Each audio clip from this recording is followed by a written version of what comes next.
So here we go. Hunter Biden going on a profanity-filled tirade against President Trump and many other people when asked about the administration's deportation efforts in this 3-hour-plus podcast. It's a crime what they're doing. He's a dictator thug. Bukele or Trump? Both. Right. Talking about deporting the worst of the worst that his dad let in over to El Salvador to go to prison. Joining us now is nationally syndicated political reporter and author of the hit book, Butler, Salena Zito. Salena, your thoughts about why Joe Biden went out and said what he said and who he chose to do it with? Well, I actually never heard of this podcaster beforehand. Maybe it's just because I'm old. But, the whole event seemed very intentional, right? We're going to go out there. We are definitely going to take out all the people that have wronged us. We're going to make it seem authentic by dropping the F-bomb over 112 times. And we're just going to take no prisoners. But it's that sort of Biden against the world thing. His father is someone that I've covered for 30 years. This is exactly the way his dad would have handled it. So I think that this was very intentional. But the people he blew up aren't just Trump. That's expected.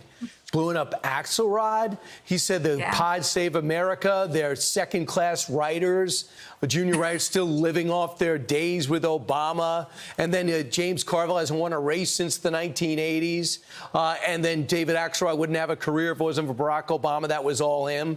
Rahm Emanuel, a so-called presidential candidate. Does he want to get invited to any Democratic parties anymore? Here he is talking about what happened to his dad at the debate. Watch. I'll tell you what, I know exactly what happened in that debate. He flew around the world, basically, the mileage that he could have flown around the world 3 times. Yeah. He's 81 years old. He's tired of shit. They give him Ambien to be able to sleep. He gets up on the stage, and he looks like he's a deer in the headlights. Really? Ambien, prescription drug.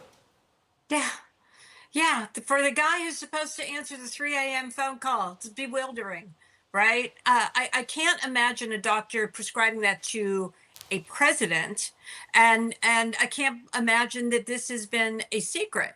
So this, again, is part of this sort of rehearsed event to try to save the Biden legacy, right? And there's 2 reactions out there. I was out in talking with people when this dropped, and you have Democrats who are like, oh, please go away. We are never going to recover from this. It just goes on and on and on. And Republicans are like, oh, thank you so much. Just keep going. It's amazing the mistakes that keep happening to the Democrats with the name Biden associated with it. And which is so crazy about the crossfire, he goes after Jake Tapper. Nobody watches his show. What does Jake Tapper know? Really? So he's going after all his own side. So in the end, I always said, you believe that the family wanted him to do this? But I always say, when you do something this controversial, what do you want the end game to be? To have absolutely no friends at all? Not a dollar for a new Biden library? Not a person who wants to hear a speech? So I just wonder what the end game is. Do you know? Or do you think you know? Well, I don't think the Bidens care if they have a friend. I think they want to be remembered a certain way. They want to be vindicated. They believe they are entitled to that. And they're going to go out and pursue that until they get what they want.